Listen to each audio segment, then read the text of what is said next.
fotkinu? Ne, čia filmuojas tokį. Sveiki visi! Labadiena, vienas.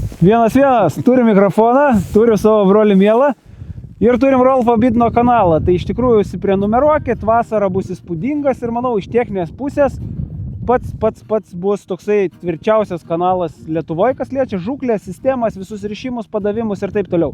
Mūsų su Arūnėliu tokie kanalai irgi geri, irgi užsiprenumeruokit. Bet mes daugiau gaudom ir rodom, kaip gaudyti tą žuvį. Mes dabar pusę metų padarysim pauzę, nes Rolfas Bitinas permušė. Permušė, jo, duodam eterio jam. Tai žodžiu, esame įgalioti po Lietuvos poledinės žūklės čempionato, labai pavargę emociškai, labai pavargę fiziškai, bet manau, kad padarysim įdomią laidelę apie tokį dalyką. Arūnėlis parodys apie pravedimus, o aš jums parodysiu eketės kultūrą. Nuo ko? Kad pasidaryt gerą pravedimą, kad mes žūklės metu nesinervuotume, mums nieks nekliūtų. Visų pirma, turim teisingai įsigręžti eketę. Viskas nuo A iki B. Visų pirma, atėję į žūklavietę, kur pradedam žvejot, tai mūsų vadinama yra eketės kultūra. Kad mums niekas nekliūtų, kad mums būtų komfortiška susiklot valą, išsimest meškerėlę, mes turim turėti švarų plotą. Tai įsivaizduokit, dabar šiuo metu situacija yra tokia, kad mums vėjas pučia į nugarą. Taip ir turi būti, jūs visada turite sėsti iš vėjo pusės, kaip sakant, pavėjui, kad jūsų veidas būtų pavėjui. Dėl ko šito reikia? Ateinam gręžti švarų plotą eketės, jokiais būdais prieki savęs neprisitripėm, neprigrėžėm, neprimetam ledų gabalų. Darome skylę.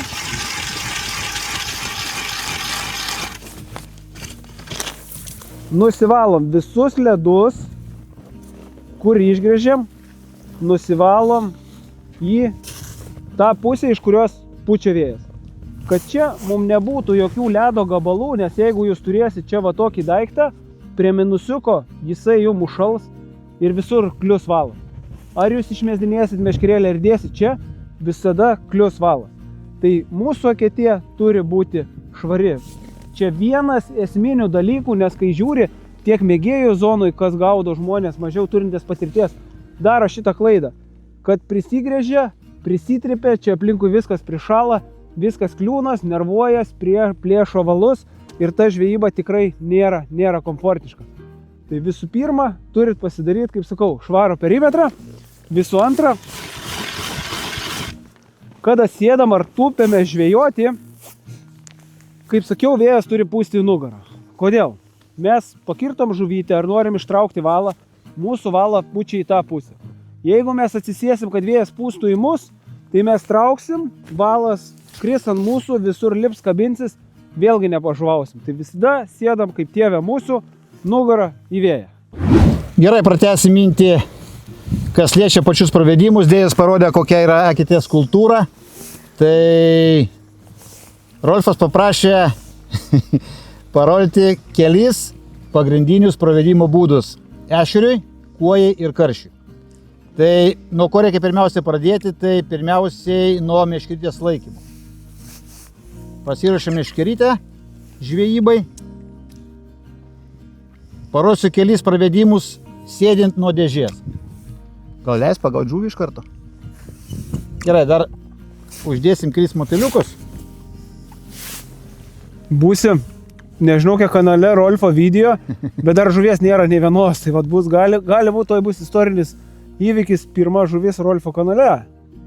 Jo, bendrai, nebuvo dar pas Rolfą laidelės, kaip pagauti žuvį. Gerai, pirmas pravedimas aktyvus, kaip aš sakau, ešeriui. Tai reiškia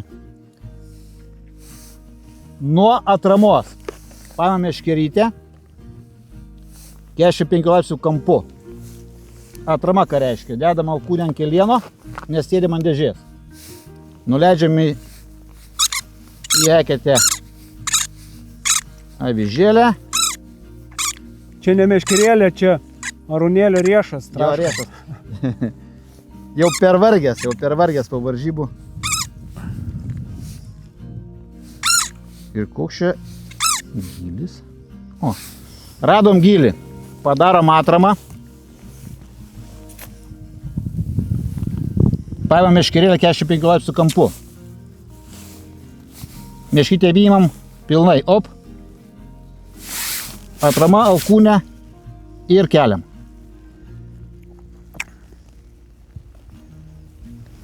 Meškerėlės kampą išlaikom vienodą. Gaudant ešerį, tai maksimaliai galim kelti sprindį nuo dugno, viskas. Leidžiam. Dar kartoju, kelimas. Kem 5 laipsnių kampu, aktyvus virpinimas.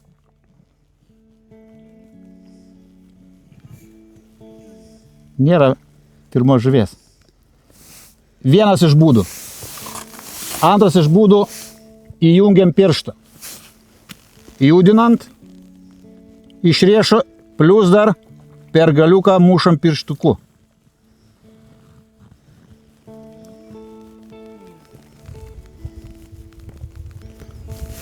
Valas turi eiti per eketės centrą, kad nekliūtų iš šonų prie visokiausių ledukų. Dar kartoju, prijungiam pirštą.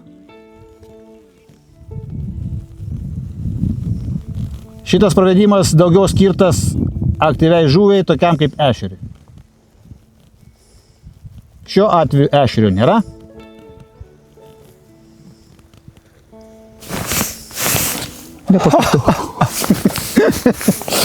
Pakartojam.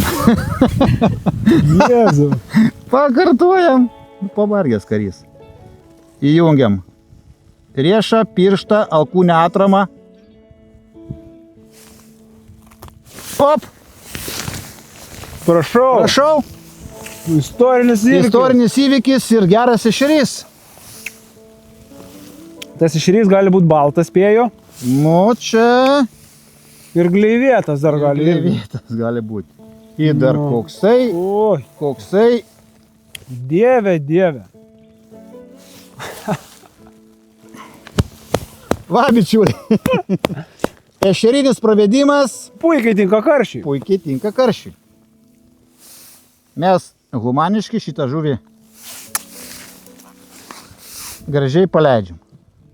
Tai va, iš riešo aktyvus judinimas ir prijungimas piršto. Atrama. Tai tiek būtų iš vieno pravedimo būdų, žiūrėk, net nenori plaukti.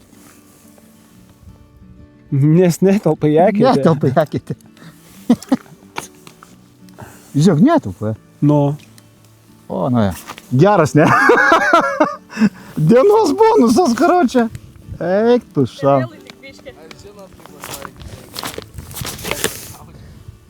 Ten, karočią, Nu, bomba. toliau ką, kojytė, ne? Iš viršų. Jo. Tai va, dar vienas iš pavyzdinių būdų baltai žuviai tai kuojai jau kybo. Kuoja vaikšto nuo dugno daugmaž kokį sprindį pusantro in mėgsta aukščiau bišį dugno. Tai dažniausiai jai paduodam leidžiant. Iš savęs aš biškį įsiterpsiu. Kaip Arūnas sako, kuoja nėra dugne žuvis. Jeigu mes Taip. turim karšį, turim žiobrį, turim ten karpį ėmant, pas juos burnos yra į apačią, kad siurbtų viską nuo dugno. Tai pas kojytę burnytė yra va taip, todėl jai nuo dugno valgyti nelabai patogu. Dėl to jos valgo lėtai krintantį, jo, renka vidury vandens. Tai tokia prie dugno, bet tokia jinai būna visada pakilus. Taipogi, gaudant didesnę kojytę negu 100 gramų, jai reikia judinti. Mažas kojytės gaudant, reikia tik tai leisti. Tai jeigu du būdai leidimo, tai iš lėto, teisingai, Jeigu iki pat dugniuko. galvojat lėtai ar nelėtai, greitis turi būti toksai, maždaug įsivaizduokit, į eketę, įsimeskit uodo truklio lervą, nu ir pažiūrėkit, kokiu greičiu jinai skęsta. Tai maždaug tokiu greičiu jūs turėtumėt leisti savo avižą. Ar taip, Arūnai? Kokia Taip. tavo nuomonė? Taip, Man taip. tavo nuomonė svarbi. Kaip skęsta mataliukas, tokiu tempu turi leistis ir avižėlė, tvarkingai iš lėto. Didesniai kuojai negu 100 gramų aš mėgstu judinti, leidžiant žemyn. Valas turėti per centrą eketės. Kočiukas tolygiai, ne kaip aktyviai žuviai, o lygiai. Ir tokiom amplitudėm iki dugno. Op.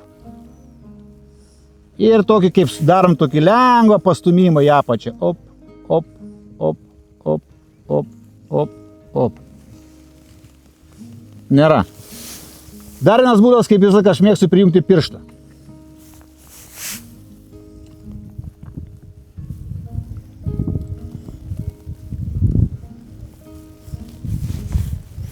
Antra, bus į kadrą?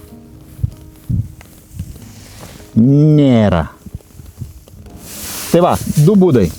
Leidžiant ir su pajudinimu.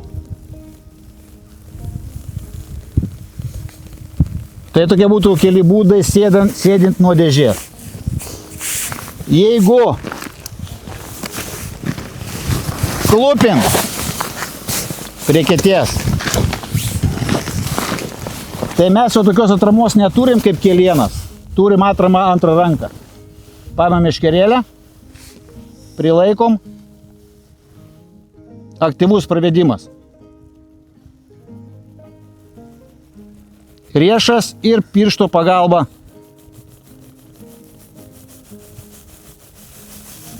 Keliam. Dar kartą.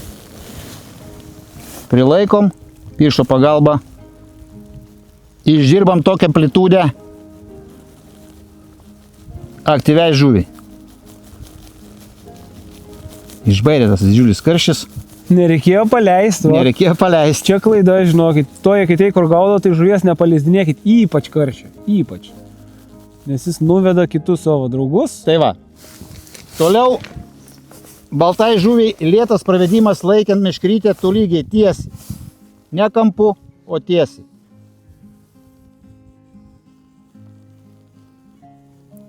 Irgi va, atrama meškerytei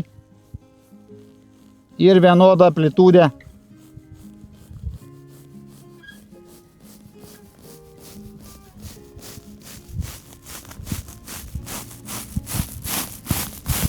Paskutinė žuvis šito tvenkinio. Ir leidimas.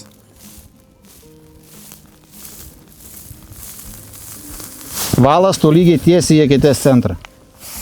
Gal dar parodyk tą karšinį pavoliojimą.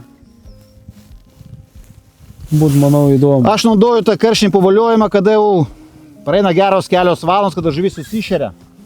Daugmaž valgo nuo pačio dugno. Ir eketės diametras turėtų būti kokį 130.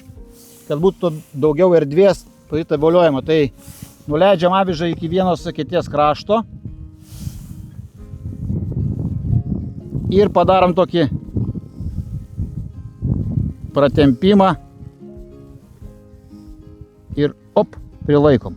Dažniausiai, jeigu šliaužia ale koksai vabaliukas būna sargelis, tai kukti ir yra žuvis. Bet aš jį naudoju labai retai, bet kai kada pasiteisina. Tai būna, kad tikrai šitas būdas, tikrai būna, kad suveikia. Nes karščio lūpa ir į apačią jis mėgsta siurbti nuo dugno. Tai dar vieną žuvį reikia pagauti. Tai dar vieną pravedimą įjungiant pirštą. Su atrama ranka.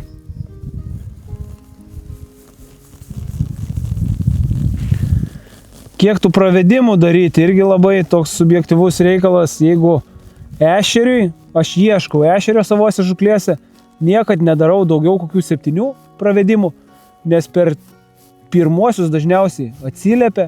Jeigu gaudom karšį, tai ir 10 ir 15 nėra riba. Būna reikia jam panervuoti, paduoti su kojelė, vėlgi viskas greitai. Jeigu kojelė aktyvi, realiai pirmą pradedam daryti leidimą ir jeigu ten yra, dažniausiai atsiliepia. Tai va, 4 pagrindiniai pravedimai. Aktyvus ešeriui, lėtesnis kuojai ir labai pasyvus karšiui. Šiaip kiekvienas turi savo ranką, jeigu ėmant mano pravedimus, faktas aš daug iš Šarūno. Supranti, kiekviena žyba yra nauja patirtis. Jo, ir pavyzdžiui, aš su pirščiuku, nemoku. Aš kiek mokinausi, kiek bandžiau per save persilauti, kaip Arūnas daro tą meistriškai, nu man niekaip nelimpa. Mano pravedimai tokie labai, labai kaimietiški. Visada jeigu ešerį į dugną, porą kartų stukt. Pirmą, aš darau tokį ir ant jo nesitikiu pagauti žuvies. Va tai va. Ką duoda tas pravedimas, įsivaizduokit, duoda vibraciją ir atkreipia žuvies dėmesį. Žuvis, cvak, atsisuko į jūs pasižiūrėt, kas čia per nesąmonė vyksta. O tada jau antru pravedimu jau mes darome normalų tą pravedimą, kaip jums parodė Arūnėlis. Tai mano va toks va, nežinau, mane taip mokė mūsų treneris kažkada ir man tikrai labai dažnai, o jeigu žuvis labai aktyvi, tai net būna ant šitos sega. Aš šitą dažnai darau, iš tikrųjų. Šiaip visi daro tą standartinį, bet kaip ir sakiau, kiekviena žvejyba yra nauja patirtis, tai ypač varžybų metu, tai improvizuoji, visai ir atrandi tą raktelį geriausią pravedimą. Taip, ir tie pravedimai... Šiandieną, ką pasakė, tai žuvis stovėjo sprindis nuo dugno, tas kėlimas ir toj vietoj, kur tikiesi kibimo užlaikymas. Ir dažniausiai būna krapšti. Taip, ir galiu pasakyti, aš treniravausi 3 dienas, tai va tie man tas 3 dienas atgal norėjo tiek karšiukas, tiek ta pati koja, norėjo aktyvaus ešerinio pravadimo, ant kito nekybo. Šiandien jau viskas atvirkščiai, šiandien buvo ta koja neaktyvi, jos nebuvo daug, reikėjo vargti, po truputį leis, po truputį pavirpinti. Tai kaip Arūnėlis sakė, čia yra daugiau mažiau bazė, o po to jau kiekvieną žūklę, realiai net žūklės metu tie pravedimai, tie žuvies įnoriai keičias ir tą atradimą reikia rasti. Dėl ko, klausia, darai tą atramą?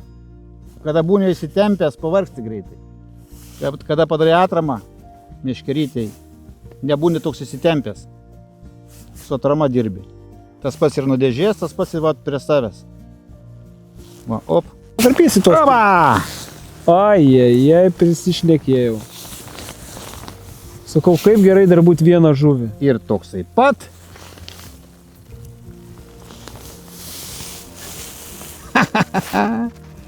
Pravedimas veikia. Mokinkitės, improvizuokit, mylėkit gamtą. Šiandieną tiek.